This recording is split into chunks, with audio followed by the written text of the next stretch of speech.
ये जो Islamic brothers countries हैं वो इंडिया के लिए जो है बहुत ज्यादा एक दिल में एक बड़ा सॉफ्ट कॉर्नर रखते हैं। और वो मैम आप देखें ना, इंडिया की इकॉनमी आप देखें, मतलब कि आसमानों को छू रही है, बूस्ट अप कर रही है जब से मोदी आए हैं। यूएई में जो अल्लाह माफी दे वहाँ पर उन्होंने बुत खाने तैयार किए हैं, वो तो खुद इंडिया को फॉलो करने वाले। ये हमारी कौम का एक एक बंदे को जरूरत है कि अपने अंदर देखे कि मैं क्या डिजर्व करता हूँ। इंडिया का लिविंग स्टैंडर्ड, इंडिया के आप एजुकेशन लेवल चेक करें, उनकी आप पोलाइटनेस चेक करें। खबर ये है कि पाकिस्तानी लोग जो कि यूएई या फिर सऊदी अरेबिया में हैं, वो 50% क्राइम्स में इन्वॉल्व हैं। कि इंडिया की पॉलिसीज एडहॉकिज्म के ऊपर नहीं चलती, वो कंसिस्टेंटली काम करते हैं। मुझे ज़ाती तौर पे कतन कोई शक नहीं है कि जब इस किस्म की चीज़ें होती हैं तो कोई ना कोई पीछे हाथ ज़रूर होता है किसी न किसी का। कि जो ग्लोबल साउथ है उसकी आवाज जो उठाता है, ये जो बड़ी आवाज बन चुका है, वो इंडिया है। पाकिस्तान बनाया गया बाजा बजाने के लिए। ये तो एक आम पाकिस्तानी भी मानने पे मजबूर होगा कि भारत पाकिस्तान से एक फैसला कुन जंग करना चाहता है। सब जो है हमारा अपना किया हुआ, हमें कोई ट्रिब्यूट नहीं करे। इट मींस कि हम दुनिया से पीछे हैं। इंडिया जब दुनिया के लीडर्स आते हैं तो वो ऐसे नहीं आते, ये बंदे तो पाकिस्तान में हमें चाहिए, तो यहाँ पे इन्वेस्टमेंट करें। वो पढ़ने भी जाते हैं, जॉब भी करते हैं, सारा कुछ जो भी करते हैं, लेकिन उनको बहुत ज्यादा डिग्रेड किया जाता है। वो हम लोगों को अपना स्लेव समझते हैं। आप कश्मीर में अपना टाइम जाया कर रहे हो। हम तो कहते हैं कश्मीर हमारी शाहरा, फिर आप पहाड़ में जाए शाहरा, वो शाहरा खत्म हो जानी है। इंडियन का आप जरा ग्रोथ रेट देखें कि उनके मुल्क में आईटी पे कितना काम हो रहा है, गेम चेंजर टेक्नोलॉजीज पे वो काम कर रहे हैं। ऐसा नहीं है कि बस उठो और सारा कुछ कर दो। मतलब एक तो बीजा नहीं, ऊपर से जो है उसे भी भगाएंगे। लगता है यूएई ठान लिया है, पाकिस्तानियों को खुशी नहीं मनाने देंगे। खबर ये निकल कर आ रही है, दुबई ने पहले तो भिखारिस्तानियों को वीजा देने से मना किया और अब ऊपर से कम 3000 भिखारिस्तानियों को दुबई से भिखारिस्तान डिपोर्ट करने वाले हैं। लो भैया, हो गई इंडिया पाकिस्तान की चैंपियन ट्रॉफी। और मेरे हिसाब से दुबई ने अच्छा ही किया है। सारे भिखारी अपने घर में ही बैठकर टीवी तोड़ेंगे।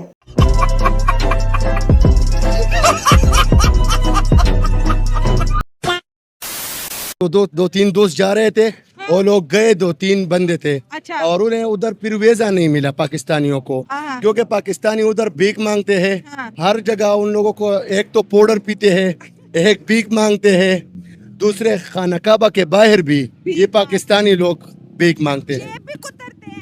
सब मैं ये बात नहीं समझा। उर्दू में बात करो। Pick pocket. हाँ, वो तो करते हैं ना, वो तो हमारा कौमी खेल है। हाँ, लेट्स सपोज कि अगर सऊदी अरेबिया या दुबई के अंदर 100% क्राइम्स हो रहे हैं, तो उनमें 50% क्राइम जो कर रहे हैं वो पाकिस्तानी कर रहे हैं। और ये भी कहा गया है कि जो वहां पर बैगर्स हैं वो ऑलमोस्ट पाकिस्तानी हैं।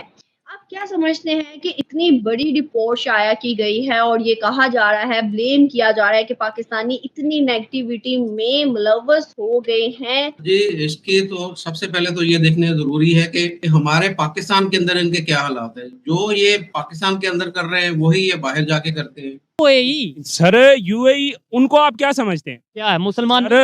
लाजमी, बिल्कुल मैं ये बात मानता हूँ। वहाँ क्या नहीं हो रहा, क्या सितम नहीं हो रहा यूएई में, आप मुझे बता दें। यूएई में भी यूएई में जो अल्लाह माफी दे वहाँ पर उन्होंने बुत खाने तैयार किए हैं, वो तो खुद इंडिया को फॉलो करने वाले। आप उनकी मुझे एग्जाम्पल दे रहे हैं। आप मुझे बताएं अभी रिसेंटली क्या नहीं हो रहा है यूएई में।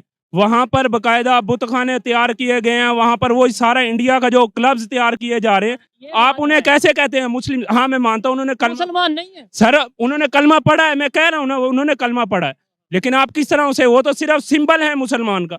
पाकिस्तान एक ऐसी कौम, अल्लाह माफ करे, एक ऐसी कौम बन गई है कि यहाँ जिस किसी ने भी एक्सपीरियंस किया, अपने भाई के साथ कारोबार करने की कोशिश की है, तो वो उसको नुकसान ही हुआ है। यानी एक ऐसी गवर्नमेंट यहाँ शुरू से है जो कोई भी पॉलिसी बनाती है तो पॉलिसी उनकी इल्हाकिज्म की बुनियाद पे होती है, कंसिस्टेंसी नहीं होती। इन्वेस्टर को चाहिए होता है ऐसी गारंटी कि अगर वो पैसे इन्वेस्टमेंट करे तो उसका रिटर्न आए।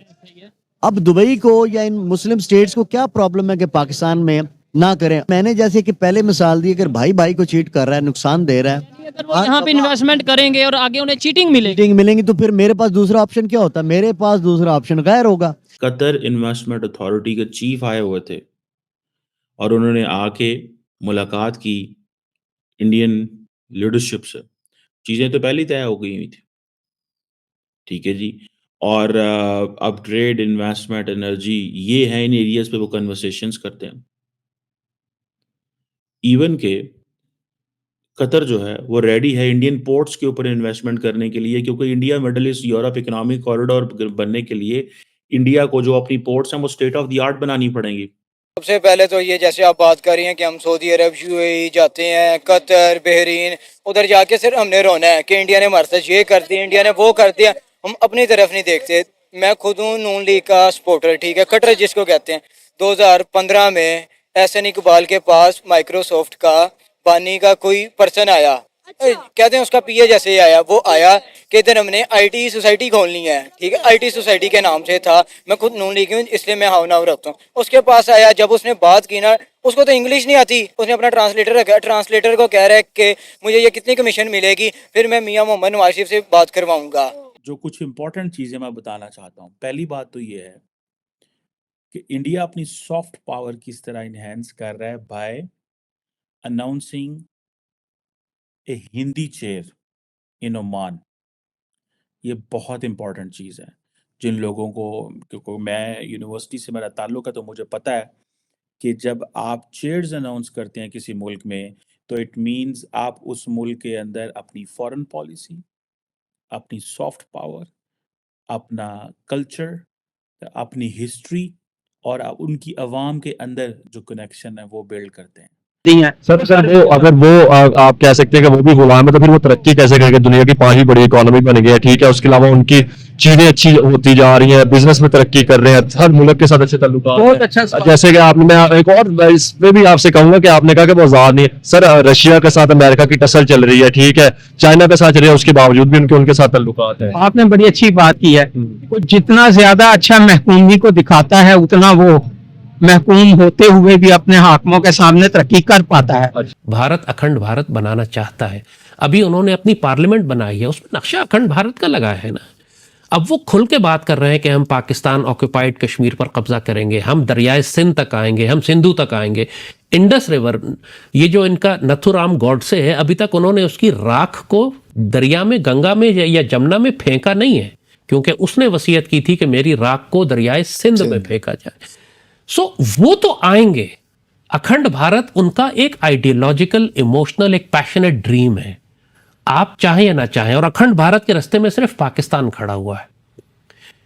श्रीलंका को हड़प करना या नेपाल या बर्मा को हड़प करना उनके लिए कोई प्रॉब्लम नहीं है, प्रॉब्लम पाकिस्तान है। Once they overrun Pakistan if they feel they can. इन्होंने आईटी और फिल्म इंडस्ट्री और मतलब जिस तरह भी किया है, लेकिन उसने अपने मुल्क की इकॉनमी को ऐसे बूस्ट कराया है, मतलब कि टॉप द स्काई जा रही है वो। तो लाजमी बात है कि अगर वो इस्लामी ममालिक है, जरूरी नहीं कि वो इस्लामिक है तो फ्रेंडशिप नहीं करनी चाहिए। तो आपके मुल्क अगर वो कतर वाले आए हैं तो उनको मतलब कि देखें, आपके पास वो, उनके पास लिक्विफाइड जो गैस है, LNG है, वो 45% तो वो इंडिया उनसे लेता है, 48% लेता है। तो देखें उनके कितना बेनिफिट है ना, ये उनके मुल्क के लिए अच्छा। 20 साल का एग्रीमेंट उनके साथ करके $6 बिलियन का सीधा सीधा तो और क्या है, अभी सारे हर साल बढ़ेंगे, लेकिन इंडिया के लिए 20 साल तक नहीं बढ़ेंगे। देखें वही बात है ना, देखें ये फ्रेंडशिप है और एक मुल्क की इकॉनमी बढ़ाने का एक बहुत बड़ा इनिशिएटिव लिया है। मुसलमान होने का ये मतलब थोड़ी है कि आप हर देश से जो है वो नाता तोड़ दो, या जितनी नॉन मुस्लिम कंट्रीज उनसे नाता तोड़ दो। ठीक है, बाकी नॉन मुस्लिम कंट्रीज के हमारे साथ होंगी रंजिशें, हमारे साथ होंगे कॉन्फ्लिक्ट्स, सऊदीया के साथ नहीं है। आई एम नॉट सेइंग कि आप किसी के साथ ताल्लुक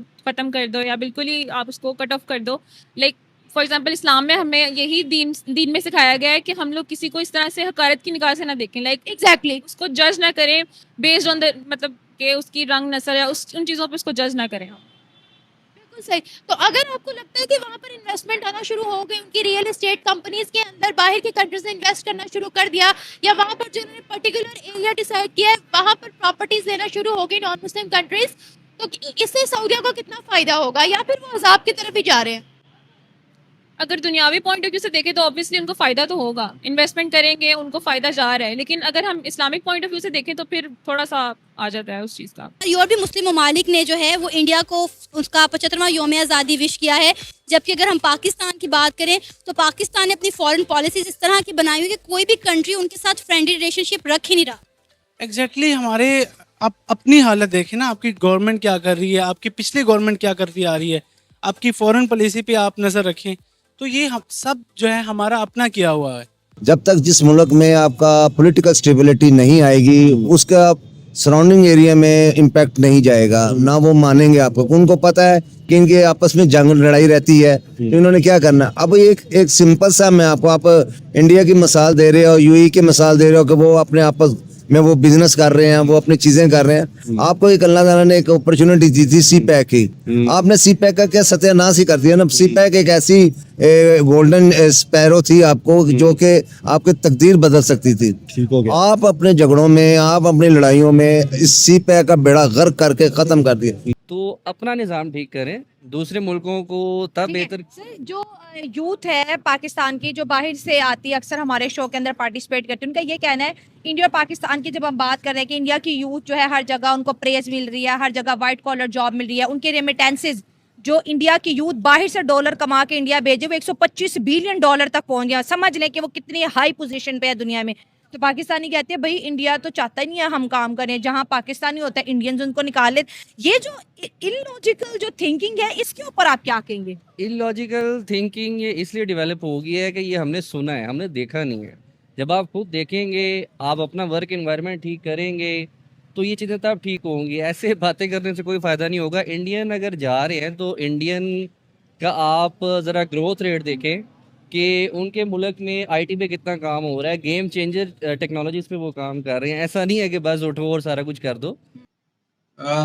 अगर फैक्ट एंड फिगर की बात की जाए तो इस वक्त जो यूएई के अंदर टोटल पाकिस्तानी है, उनकी तादाद जो है वो 20 लाख के करीब है, जबकि पाकिस्तानियों से ज्यादा, डबल से भी ज्यादा इंडियन जो यूएई के अंदर मौजूद है, उनकी तादाद जो है वो 48 लाख के करीब है। और अगर सऊदी अरब की बात की जाए तो वहां पर ऑलमोस्ट दोनों बराबर है, 18 लाख पाकिस्तानी है और तकरीबन 18 लाख ही इंडियन है।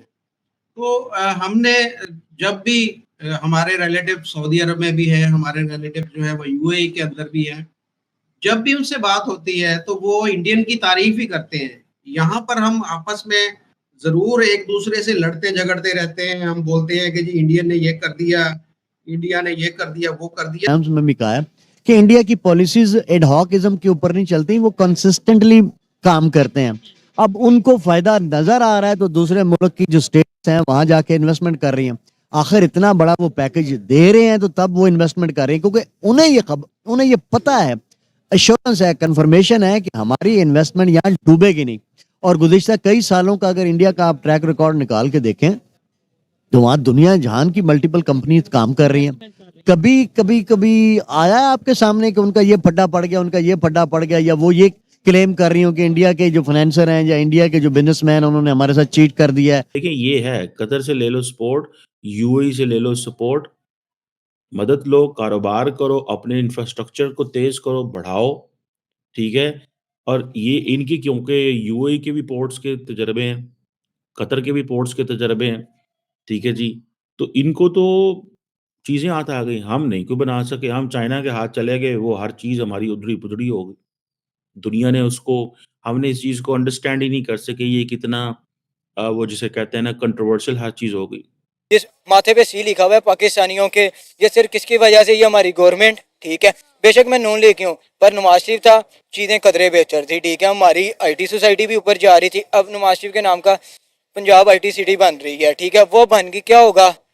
2-2 लाख 3-3 लाख कौन देंगे? इतनी रखती हैं बस, कोई भी नहीं रखता पाकिस्तान में। सिर्फ वो रखते हैं जो 10% एलीट क्लास हैं। ये देखें ना कि इंडिया का ये कितना बड़ा इंस्टीट्यूट है, सिर्फ आईटी की वजह से आप देखें कि इंडिया की इकोनॉमी कहां से कहां पहुंच गई है। इंडिया ने सबसे पहले तो एक अपने स्पोर्ट्स पे किया, दूसरा आईटी सिटी, वो ना ट्रेंड के साथ चेंज होती हैं। सो इंडिया ने जहाँ पे बाकी काम किए हैं, इंडिया ने वहाँ पे ये काम भी किया है कि उन्होंने उस चेयर का ऐलान किया है, जो कि इंडिया ओमान के अंदर जो है वो बनाएगा। यूनिवर्सिटी चेयर से मुराद ये है, वो कुर्सी नहीं है। इस चेयर से मुराद ये है कि इंडिया ओमान के किसी यूनिवर्सिटी के अंदर जो है अपने किसी प्रोफेसर को भेजेगा।